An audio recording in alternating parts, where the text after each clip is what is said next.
Olá, Pedro, bem-vindo aqui ao jornal. Eu estou Bem, Henrique. à luz de velas aqui, tudo bem.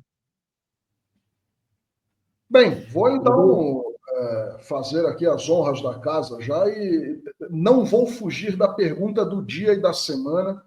Aliás, quero agradecer a presença do Dr. Pedro, que é um grande jurista do Denver, uma figura importante do universo do direito brasileiro, e eu quero fazer uma pergunta para ele que não é um contraponto, na verdade é uma complementação.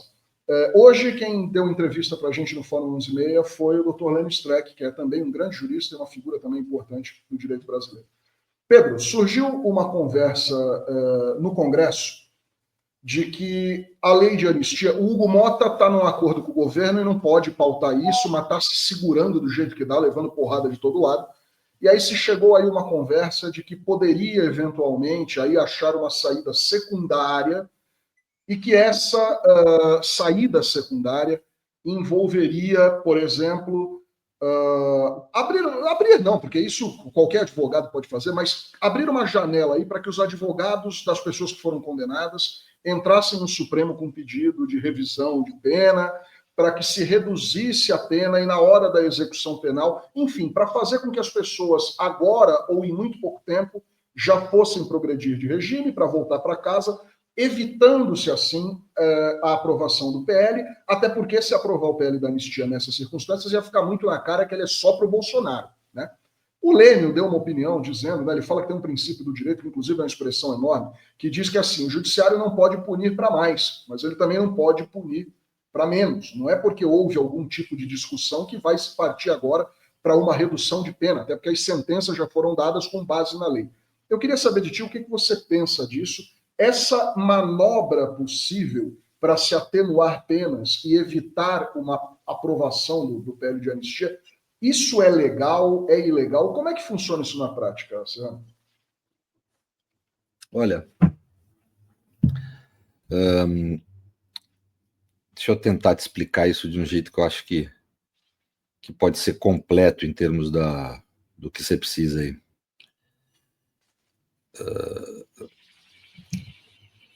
A política e o direito, você pode dizer que elas foram quase que fundadas concomitantemente, né? O Ésquilo, aquele grande escritor grego, né? Ele inventou a tragédia, o inventor da tragédia, que é marcado pela obra dele, Orestia, que é uma trilogia, né? E, embora, óbvio que uma peça de teatro, uma tragédia, não possa fundar uma ação política dessa natureza, ela é que representa o que estava havendo ali naquele período, né?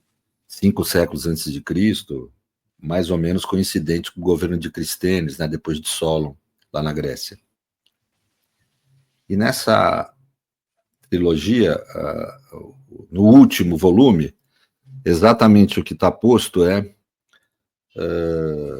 toda a tragédia se desenrola em torno de agora nem lembro, de uma mulher que foi morta pelo pai, a filha quer matar o pai, um negócio assim, essas coisas de tragédia.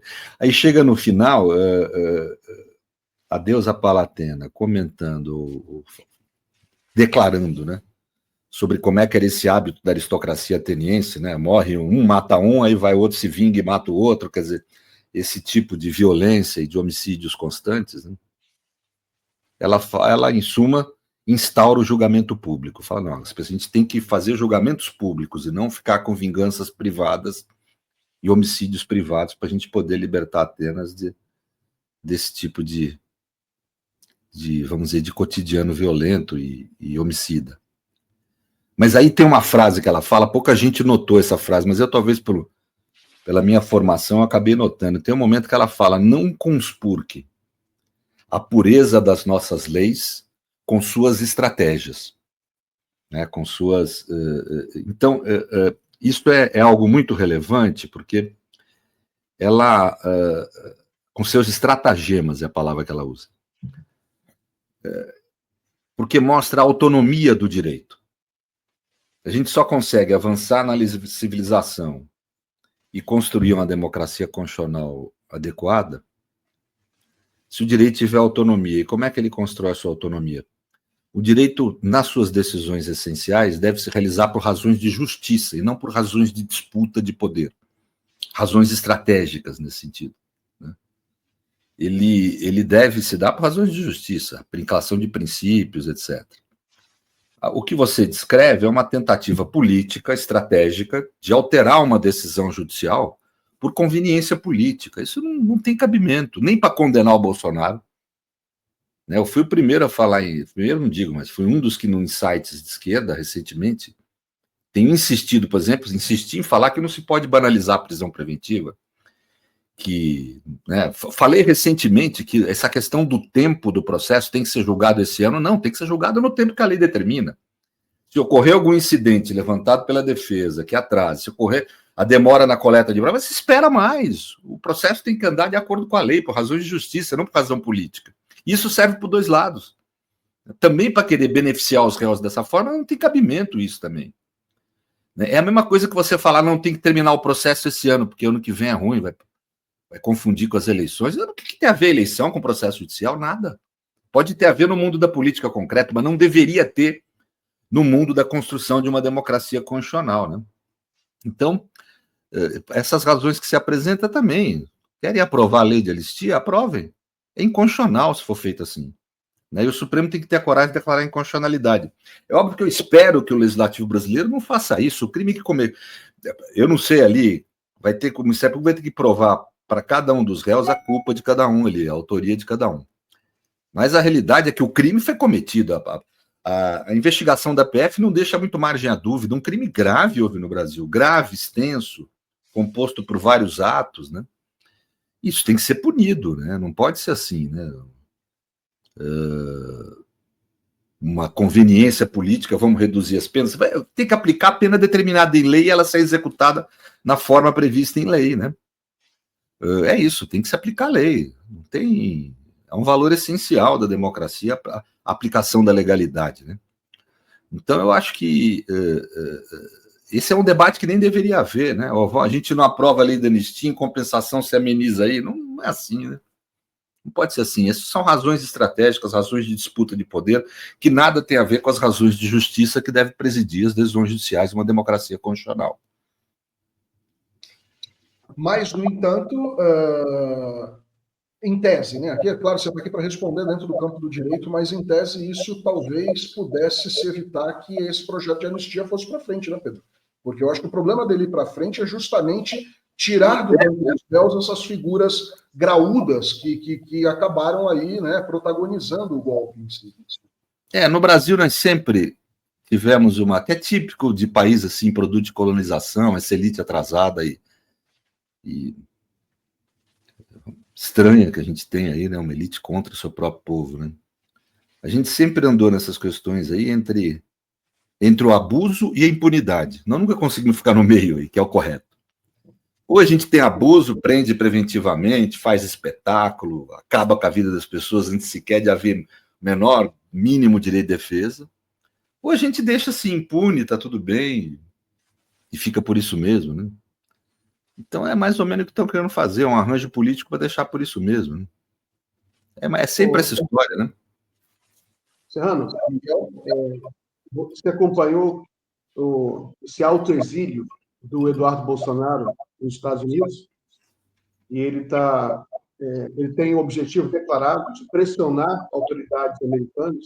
Já até conseguiu, deputado, alguns parlamentares já se manifestaram para pressionar o judiciário brasileiro. E ele está vendendo essa narrativa para a extrema-direita global. Elon Musk até postou ontem sobre isso, né? Que o Brasil vive uma ditadura judicial. Eu sei que é um delito, mas queria saber como é que você vê essa pressão vai crescer. A gente não sabe até que ponto o Trump vai dar alguma bola para isso, mas você já tem essa articulação, o Eduardo Bolsonaro tem algumas conexões importantes, e a direita brasileira, o Bolsonaro tem algumas conexões, vão usar isso, né, porque é uma das últimas esperanças dele, né, apelar para os Estados Unidos. Como você vê essa pressão vinda dos Estados Unidos sobre o judiciário brasileiro? Você acha que isso aí tem algum efeito? Olha, nós temos que ver o seguinte, essa extrema-direita contemporânea, ela tem como tudo na história, elementos de continuidade histórica e elementos disruptivos, né, elementos novos. Né? Continuidade e descontinuidade. Então, tem aspectos dela que ela continua, é uma continuidade do nazifascismo do século XX. Né? Mas, por outro lado, ela tem elementos novos. Né? Bem, mas o que é certo nessa questão?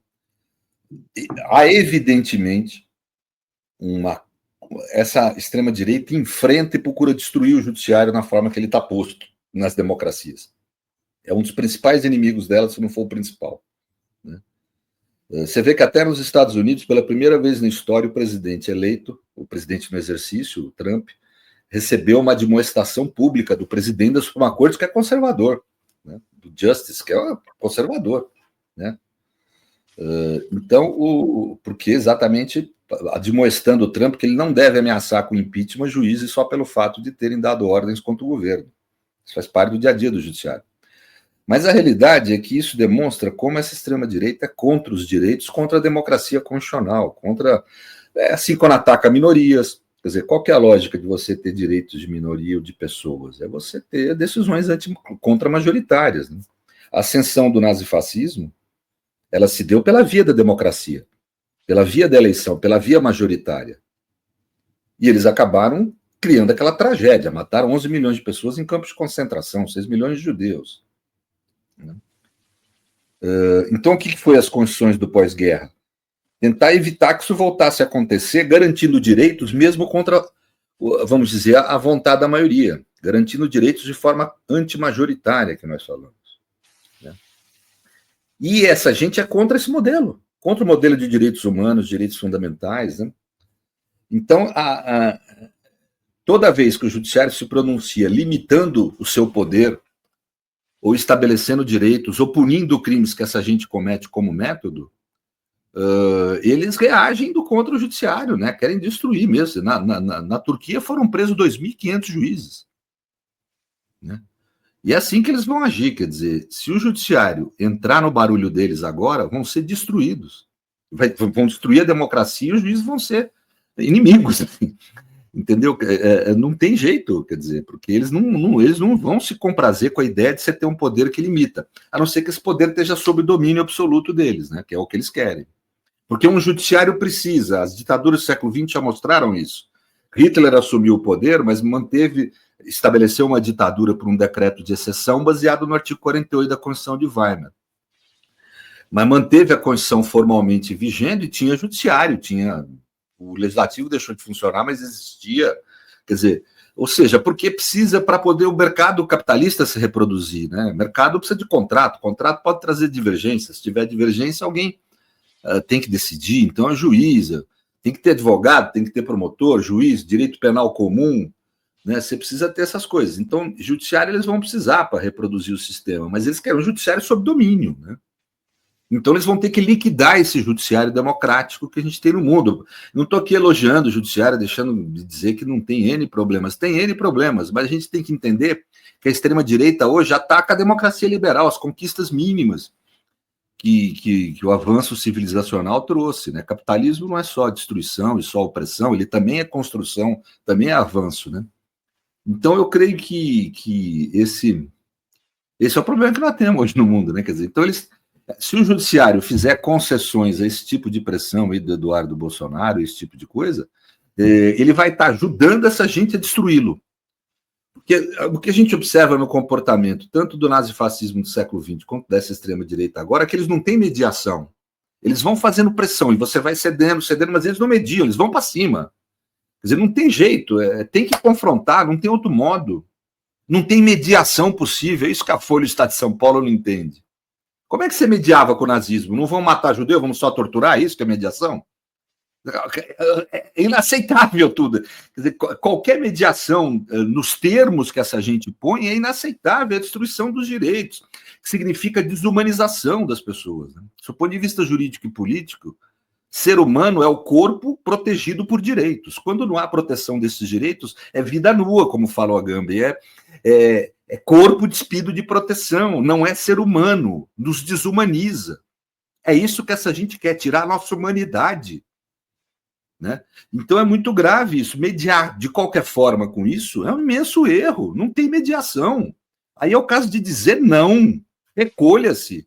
Nós não vamos abrir mão da nossa humanidade.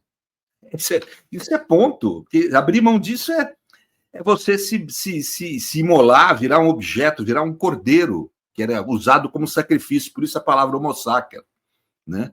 Quer dizer, é o homem, quer dizer, é o corpo destinado ao sacrifício. Nós não podemos aceitar isso. Ninguém é cordeiro, nós somos seres humanos. E temos que lutar por essa dignidade mínima, né? Que não é nova. Essa dignidade se traz. O cristianismo foi isso. Né? O que é a ideia de filho de Deus? Todos somos dotados de uma dignidade dada por Deus. Quer dizer, então, eu acho que essa,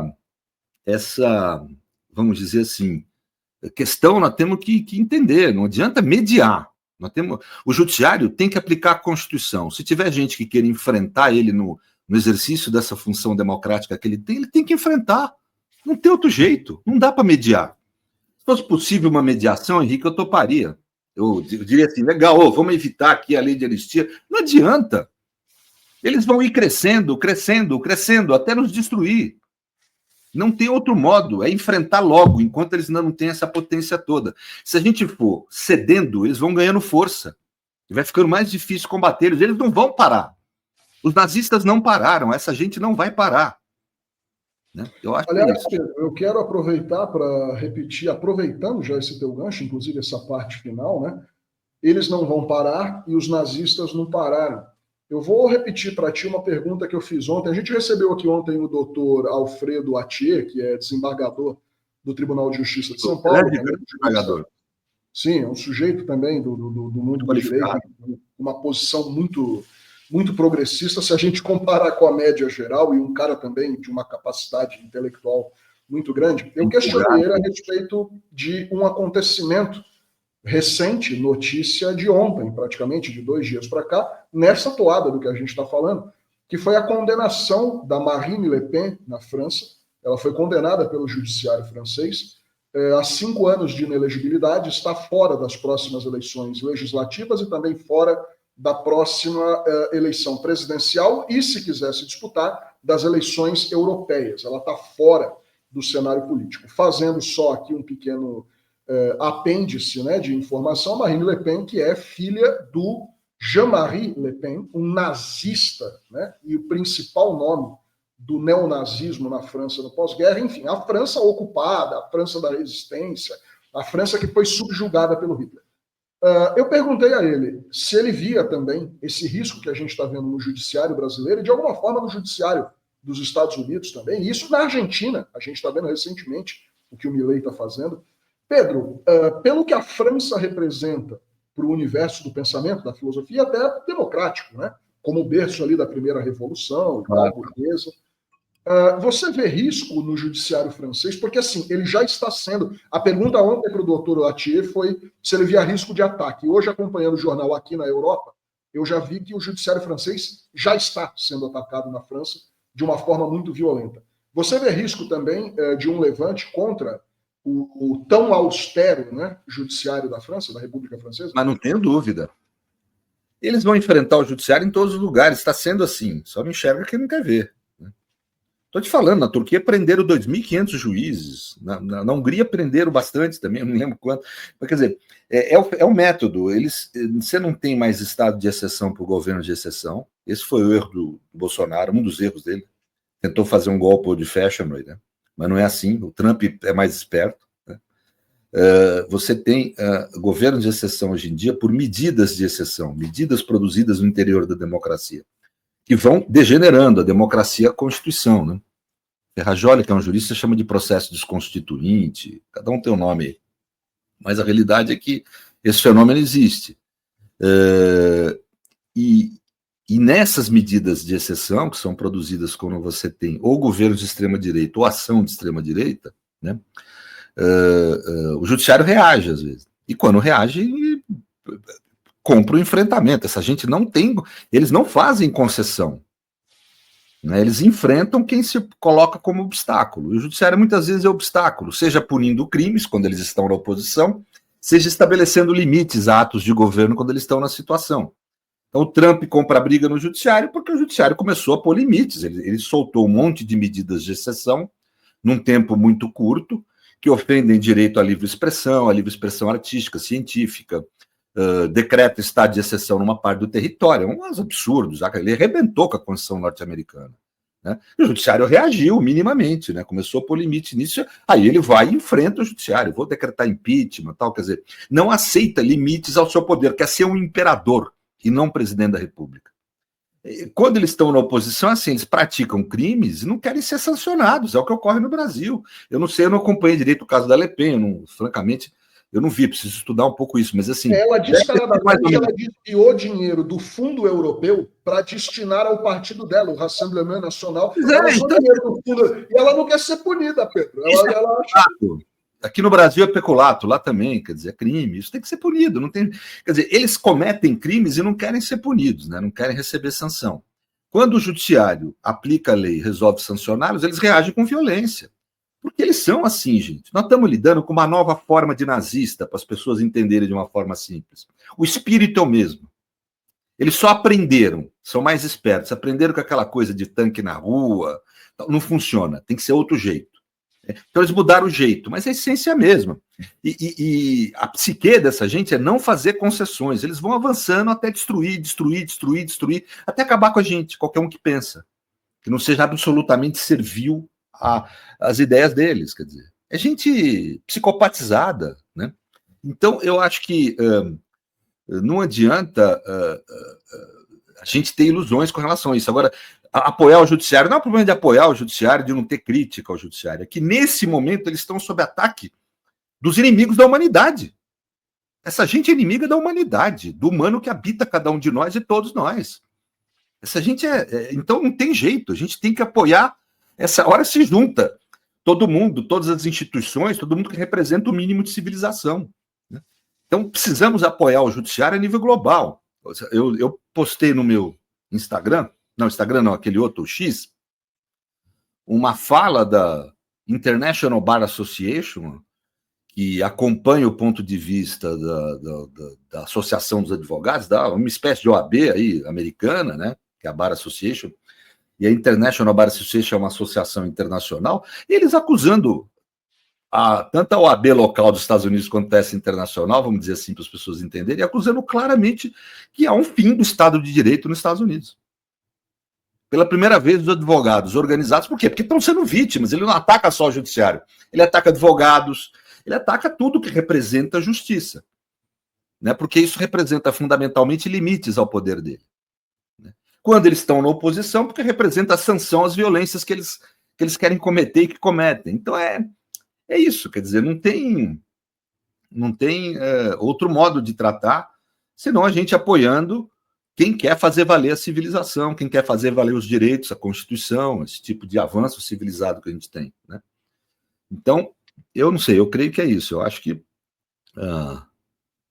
nesse caso aí, não cabe nenhuma concessão, nenhuma negociação. Ou eles se submetem à lei e à ordem democrática, ou têm de ser punidos e acabou. Não tem mediação nisso.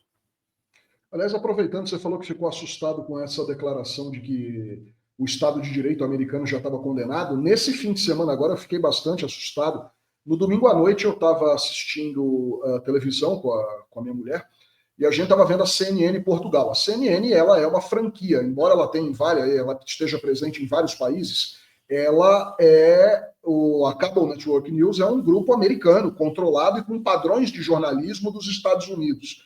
E a chamada num programa noturno das 11 horas da noite, ou meia-noite, mais ou menos, de domingo, a chamada era: os Estados Unidos já vivem uma ditadura.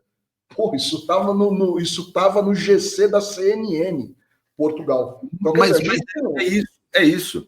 Há essa questão. Eu tenho contato no meio acadêmico do direito, um pequeno contato, mas tenho um bom contato, um certo ambiente acadêmico lá nos Estados Unidos, e há essa questão, eles estão pondo... Porque essas ordens executivas aqui no Brasil não chegou muito, né?